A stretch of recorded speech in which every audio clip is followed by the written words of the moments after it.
팔렸어 이것도? 네. 잘못 팔렸는데. 안녕하세요. 피팅로드 오동협입니다. 조대영 팀장입니다. 예, 조 팀장님 오늘은 무슨 얘기를 하나요? 네. 이제 23년도 다 끝나가는 상황이잖아요, 대표님. 그렇죠. 네, 좀 많이 아쉬운 한 해이긴 한데요. 빌딩 시장이 사실 22년도 이 고금리 영향을 받아서 현재 촬영하는 이 시기까지도 많이 춥습니다. 결자라는 의미도 있고요. 금액대별로 23년도에 어떤 건물들을 검토를 할 수 있었었나 제가 소개를 드려보려고 나왔는데요. 10억대부터 100억 정도까지 현금 자산을 가지고 어떤 물건을 투자할 수 있었고 어떤 물건들이 거래가 되었는지 물건 한번 보여드릴까 합니다. 자, 가시죠. 첫 번째 매물입니다. 주소지는 자양동 225-57번지고요. 위치를 보시면 이 건대 입구역 네. 2호선과 7호선이 다니는 4번 출구에서부터 약 960m 정도 거리에 있는 물건입니다. 건국대학교를 따라서 이 담벼락을 지나가게 되면요, 이 호수가 하나 있어요. 호수 쪽으로 흑암호라고. 네, 예, 흑암 우리 맞죠? 저도 건대 부동산 대학원을 졸업을 했습니다. 네. 어쨌든 그 일가무에 대한 추억이 좀 있긴 한데. 예. 이게 이제 인공호수인데 이 서울시 안에서는 가장 큰 호수라고 하더라고요. 평소엔 저희가 이렇게 잘 찾아보지 않는 지역이긴 한데 눈에 띄어서 물건을 갖고 와봤고요. 물건의 계열을 한번 먼저 보여드리겠습니다. 주소는 아까 말씀드린 자양동 225-57번지고요. 매매 대금은 서울에 2억짜리가 있어요. 네, 있습니다. 12억, 평당 3,760만 원 정도의 거래가 되었고요. 계약일은 23년 10월 16일, 잔금일은 10월 23일, 상당히 빠르게 이루어졌고, 대지 평수는 32평, 2종 일반 주거 지역이고요. 1층에 그 단독주택으로 그냥 되어 있었습니다. 준공일자는 68년도 10월. 저희가 10억으로 살 수 있는 건물들을 보는 거잖아요. 현재 이제 주택이긴 하지만 대지 평수가 약 한 30평이 넘어가고, 만약에 신축을 한다고 했을 때 2종 일반 주거 지역의 이제 건폐율이 60%지 않습니까? 그러면 바닥 면적이 한 층에 한 19평 정도 나온다고 생각하고 한 3층 정도 단층의 건물을 짓는다고 했을 때 일가무라는 게 저는 좋아 보이더라고요. 그죠. 호수뷰가 되죠. 건물을 지었을 때 앞에가 막힘없이 트여 있고 호수뷰가 전체적으로 다 보이는 입지다 보니까 건대 입구역에서도 좀 가깝고요. 업종은 주변에도 커피숍들이 많이 있습니다. 그리고 사무실로도 이용하기 충분히 저는 좋다고 생각이 들어서 물론 공격적이긴 할 수는 있지만 10억으로도 이 건물을 매입해서 충분히 신축까지도 가능할 수 있는 그런 건물이지 않나 싶어서 첫 매물로 가져와 봤고요. 근데 이 건 같은 경우는 주택에서 잔금 전에 용도를 바꿔주거나 이런 것들이 안 되는 매물이었잖아요. 네, 맞죠. 그래서 매입 주체가 보통은 다 이제 법인으로 많이 매입을 하시는데, 법인으로는 이제 주택 매입하실 때 대출이 어렵잖아요. 매수하신 분 같은 경우는 개인으로 매입을 하셨습니다. 12억 중에 한 절반 정도인 50%를 대출을 받으셔서 본인의 현금은 한 6억 정도 투입을 하신 거죠. 아마 신축 비용 같은 경우는 저가 이제 생각할 때는 한 3층 정도 하면 주차를 한 대 놓고 60평 내외의 건물을 지어서 뷰가 잘 보이는 사무실 용도 내지는 커피숍이라든가 이제 임차를 구성하면 위치도 워낙 좀 유니크하다 보니까 좀 괜찮은 사례다 싶어서 한번 좀 천을 들어왔습니다. 핵심 포인트는 12억에 매매됐다는 거네. 맞습니다. 금액이 서울 시내 그 건대 입구라는 유동이 많은 어떤 그 역세권 인근에서 이 정도의 평당가라는 건 상당히 놀라운 것 같고요. 예, 두 번째 매물로 한번 넘어가겠습니다. 두 번째 건물은 망원동에 위치한 건물인데요. 위치부터 보시게 되면 망원역 2번 출구에서 300m 거리에 위치한 건물입니다. 빌딩로드에서 중계를 해드렸던 건물이기도 한데요. 위치를 보시면 망원시장과 망리단길로 이어지는 그 길목에 있는 상당히 유동도 많고 그런 위치입니다. 매매 금액은 12억 5천만 원, 평당 6,261만 원, 계약일은 2003년 1월 5일, 잔금일은 23년 3월 31일. 대지 평수는 평, 연면적은 36평. 2종 일반 주거 지역이고요. 지하 1층에서 지상 2층 규모입니다. 준공일자는 94년 9월 17일이고 18년도에 리모델링을 일부 한 건물인데요. 주변 환경이 좁은 골목에 자가구들이 밀집되어 있는 골목입니다. 어차피 망원동이 주거지역에서 골목상권이 생기면서 만들어진 상권이잖아요. 네, 맞습니다. 야, 아직도 이런 곳들은 변화 과정 속의 지역이네. 네, 매물이 속해 있는 라인을 보시면 이 초입에서부터 벌써 이제 리모델링을 해서 전체 임차가 잘 되어 있고, 또 최근에 이 우측편도 다 리모델링을 완공한 이후에 현재 다 임차가 만실된 그런 상황입니다. 그래서 이 라인으로 몇 군데 이제 더 개발이 될 여지가 있는 건물들이 많이 보이긴 하는데요. 해당 매물이 이제 이 건물입니다. 그 바로 앞에 공터가 있긴 한데 이 동일한 평수에 한 20평 정도 대지이거든요. 물론 여기 신축을 하시려고 하면 할 수는 있겠지만 이 소유자분한테 의사를 확인했을 때는 연세도 있고 하시다 보니까 당장 개발 계획은 없으신 것 같아요. 한쪽 측면이 거의 오픈이 되는 장점이 있었고, 최초에 이제 거래를 하실 때는 이 건물이 전체가 다 근생 건물은 아니었어요. 지하 1층, 지상 1층까지는 밑에는 이제 커피숍이고 지상 1층은 이제 네일샵, 그리고 이제 2.5층에 해당하는 부분은 주택 상태로 이제 임대를 하고 계셨거든요. 근데 관리가 좀 어렵고 하시다 보니까 매각을 진행하게 되셨고, 이 매수하신 분께서는 이제 매수한 이후에 이제 2층 부분의 주택을 용도 변경하시고, 뭐 큰 어떤 대수선을 하신 건 아니고 외벽이나 내부적인 도만 수리를 하시고 다시 재임대를 하셔서 기존에는 월세를 한 100만 원 정도밖에는 못 받고 계셨거든요. 이제 수선을 하신 이후에 이제 지하 1층부터 2층까지 뭐 피자집, 커피숍, 떡공방 이런 식으로 임차 구성을 아주 잘 해놓으셔서 현재는 지금 매매가 대비해서 수익률을 거의 한 5% 정도까지 만족해하고 계시는 와중에 사정에 의해서 이 물건을 수익까지 열심히 세팅을 해놓으시고 15억에 지금 매각을 다시 또 진행하고 있는 물건이긴 하세요. 바로 또 세팅하시고 파시네요. 그렇죠. 만약에 이걸 이제 새로 매입하신 분 입장에서는 내가 좀 마이너스는 보지 않는 선에서 한다고 하면 한 10억 원 정도 대출을 받으신다고 하면 현금 투입이 한 5억 원에서 6억 원 정도 가능하시고요. 좀 더 공격적으로 한다 그러면 진짜 현금 5억으로도 매입할 수 있는 물건이어서 한번 제가 이제 소개를 드리려고 가져왔습니다. 세 번째 사례 소개시켜 드리겠습니다. 주소지는 창천동 626번지고요. 이 매물은 현금 10억으로 신촌 역세권의 준주거 지역을 매입할 수 있는 그런 물건입니다. 이 물건을 저희도 알고 있긴 했었는데요. 매도자분께서 금액을 조정을 해주시면서 빠르게 거래가 좀 이루어지지 않았나 생각을 해보는 물건입니다. 매매가는 18억 3천, 거래 일자는 23년 8월경입니다. 토지 면적은 12평, 연면적은 89.57평, 준주거 지역이고 지하 1층부터 지상 4층 규모의 꼬마 빌딩입니다. 장점을 좀 보면요. 추후에 이제 신축을 했을 때 용적률을 충분히 더 활용할 수 있는 부분이 남아 있고요.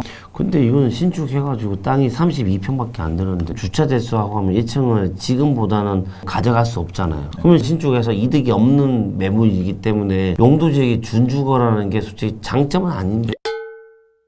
물론 그렇긴 하지만요. 현재 금액 자체가 신촌 역세권의 그 준주거 지역을 10억대로 매입할 수 있다는 게 메리트이고요. 지하 1층부터 지상 2층까지는 지금 근생시설로 임대를 되고 있었고요. 그다음에 3층과 4층은 이 주택으로 임대가 되어 있는 상태여서 매매가는 18억 3천이지만 단순으로 비교해 봤을 때 주택 부분에 대한 취득세를 중과한다 하더라도 당 한 6천만 원 정도 선, 그것만으로도 메리트가 크다고 느껴지고요. 이것도 주택 부분을 근생으로 용도 변경 해주지 않으시는 건가요? 네, 해주지 않는 조건이었지만 중과되는 부분을 계산한다 하더라도 평당가로 봤을 때 6천만 원 정도 선이라고 하면 메리트가 있는 물건이 않나 생각을 해보고요. 현재 상태의 그 임대료와 보증금이 1억 5천에 약 560만 원 정도의 월세가 나오고 있었어요. 추후에 이건 근생으로 전환을 하게 된다고 하면 지금 받는 임대료보다는 조금 떨어진다고 하더라도요. 대략적으로 생각해 봤을 때 한 10억 원 정도를 대출해서 이 물건을 매입하신다고 하면 5% 이자 420만 원에서 현재 560만 원을 제외하게 되면 한 140만 원 정도 플러스가 나는 상황이라고 보이거든요. 10억 원으로 사실 월세까지 남고 하는 그런 물건을 사시면 좋겠지만 뭐 이 정도 입지에 향후에 개발했을 때는 뒷필지하고도 같이 개발이 될 수도 있고요. 그랬을 땐 충분히 집가 상승 여력이 있는 물건이 아니었나 생각으로 좋게 봐왔던 물건입니다. 참고로 그 21년도 1월에 마마무의 화사님이 네. 그분이 매입하셨던 지역하고 얼마 떨어지지 않은 위치에 있거든요. 이분 같은 경우에는 매입하신 이후에 크게 달라진 거 없이 계속 보유를 하고 있는 상태이고, 저희가 초반에 매입했던 시점에 잘못 샀다 이런 얘기도 있었지만 지금 시점에서 봤을 때는 충분히 향후 이제 리모델링 하시던 신축 행위를 했을 때는 좋아질 수 있는 입지라고 생각이 들어서요. 소개해 드려 보려고 갖고 왔습니다. 위치가 어쨌든 상황이 어쨌든 간에 10억대에서 서울에 빌딩을 매입할 수 있다라는 게 중요한 포인트인 것 같아요. 네, 맞습니다. 보통 고급분들 오셔가지고 내가 한 5억 있는데 8억 있는데 어디 살 수 있을까요? 하면 솔직히 중개하는 입장에서 얘기 드리기에 상당히 난감하거든요. 많이 돈 좀 더 어렵습니다. 갖고 오세요 하기도 그렇고, 소액으로 투자하신 분들은 이런 금액대에 매물도 있으니까 한번 고민해 보시면 좋을 것 같습니다. 다음으로 넘어가겠습니다. 또 있나요? 이번에는 그 동작구 상도동인데요. 지도를 먼저 한번 보겠습니다. 숭실대 학교 앞에 있는 그 상권에 있는 건물입니다. 대학가 상권입니다. 그리고 또 역세권이고. 4번 출구에서 한 200m 이내에 있는 건물이고요. 도로변으로 보시면 학생들이 이제 쭉 하교하고 등교하는 그 길이죠. 이 중간에 숭실대학교 중문이 있는데요. 건너편에 다들 좋아하는 이제 먹자 상권이 형성되고요. 골목으로 들어오자마자 이 사거리 코너에 있는 위치 괜찮은데요? 위치만 보더라도 누가 보더라도 저 건물 갖고 싶다라고 생각이 드는 지역의 그런 물건인데, 매매가는 24억이었고요. 평당가 5,700만 원. 평당가 5,700원 나쁘지 않는데? 제 3종 일반 주거 지역이고요. 대지 면적은 42평, 연면적은 93.51평, 지상 1층부터 5층까지 규모의 지하층이 없는 건물이에요. 네, 지하층이 없고 2005년에 건축된 빌딩입니다. 23년 5월경에 계약이 되고 1월경에 이제 잔금을 치른 거잖아요. 가격대도 그렇고 위치도 그렇고 근생 상권에 있는 꼬마 빌딩이네요. 저는 이 물건을 보면서 느꼈던 건요. 아, 이런 시기가 아니면 이런 물건은 사실 없지 않나. 물론 금리가 높다 해도 이런 좋은 자리들은 다들 매각하고 싶어 하지 않으시잖아요. 근데 왜 파신 거예요? 자금 경색? 아니면 나이가 많으셔? 개인적인 사정으로 매각을 결정하셔서 확인해 보니까 개인이 매입을 하셨더라고요. 앞으로 더 금리가 또 내려가거나 지속적으로 수요가 꾸준한 대학가 상권에 안정적인 위치다 보니까 안정적으로 입지가 좋은 곳에 투자를 희망하시는 분께 추천을 드리고자 가져가 봤고요. 수익률은 다소 낮아 있다 하더라도 이분도 대출을 한 65% 개인으로 받으셨는데 이자를 생각해 보면 50만 원 정도, 60만 원 정도, 요 정도 마이너스 정도 수준이세요. 근데 뭐 만기가 돼서 임대료를 조금씩 올리면은 그것도 1, 2년 안에 복구가 되고 그러겠네요. 충분히 그렇게 보고요. 매수하신 분도 그렇게 생각을 하지 않으셨나 싶어요. 정말 잘 산 케이스가 아닌가. 마지막으로 하나 더 있습니다. 되게 많어. 현금 10억으로 매입할 수 있는 가장 공격적인 물건이 아닌가 싶어서요. 저는 개인적으로 가장 좀 욕심이 탐나는 물건이거든요. 사고 싶었구나. 네, 한번 보여드리겠습니다. 팔렸어 이것도? 네. 얼마 팔렸는데?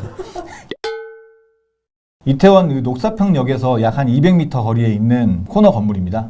이태원이 사실 작년 안타까운 일이 있었지만요. 이제 1년이 지난 지금 시점에 가보면 또 살아나고 나더라도 사람도 많고. 워낙 용산은 호재가 많기 때문에요. 앞으로 용산은 좋아질 일만 남았지 안 좋은 호재는 전혀 없다 보니까 평소에도 저거 관심을 많이 갖고 있는데 원래는 이 물건이 10억에 검토가 안 되는 물건이었습니다. 30억에 거래를 하셨었고 사정에 의해서 다시 시장에 나오면서 금액이 대폭 조정됐고 그다음에 거래가 됐는데요. 매매가는 24억. 평당 8,900만 원, 토지 평수는 26.92평, 일종 일반 주거 지역이고요. 연면적은 68.76평, 지하 1층부터 지상 4층 규모이고 사용 승인 일자는 93년도. 이 물건이 어떤 게 좋았냐면요. 건물을 딱 보셔도 아시겠지만 상당히 높게 올라가 있어요. 양쪽 앞뒤로 가리는 게 없어요. 경사가 있지만 경사를 너무나도 잘 살려서 리모델링을 한다 그러면 보이는 모든 면을 통유리로 한다고 했을 때 보는 순간 정말 저는 너무 갖고 싶더라고요. 이 물건은 바로 사자마자 수익할 수는 없고 리모델링을 좀 통해서 가치를 좀 올려야 되는 상황이었는데요. 3층과 4층 분이 주택이 껴있긴 합니다. 이 부분은 용도 변경이 어려운 상황이어서 계산을 해보니까 근생으로 취득을 했을 때에 대비해서 약 한 8천만 원 정도, 8천만 원 정도가 추가로 비용이 들긴 하더라고요. 그렇게 계산을 해보면 평당 가격이 9,200만 원 정도 선입니다. 매도자분이 용도 변경을 못 해주지만 명도까지 해주고 잔금을 치르는 건데 주택에서 용도 변경 못 해주기 때문에 취득세 좀 더 납부하는 걸 충분히 가격을 빼주셨잖아요. 맞습니다. 매수자 입장에서는 더 낫죠. 어쩔 수 없는 세금 문제 때문에 용도를 못 바꿔주는 경우들이 많다 보니까요. 그렇다고 해서 금액을 더 주고 살 수는 없지만 합리적으로 계산을 해봐서 가치가 있다라고 하면 중과를 맞는 한이 있더라도 매입을 할 만한 물건이었다고 생각이 되고요. 만약에 24억에서 취득세를 한 8천 정도 더 내고 매입을 한다고 했을 때 취득가액으로 24억 기준에서 만약에 매입을 했을 때 70% 정도를 대출을 받게 되시면 현금 투입이 9억 원이 들어가고 10억으로 매입을 해야 되는데 좀 부담되잖아요. 그래서 80%까지 대출을 받게 된다고 하면 6억 8천 정도.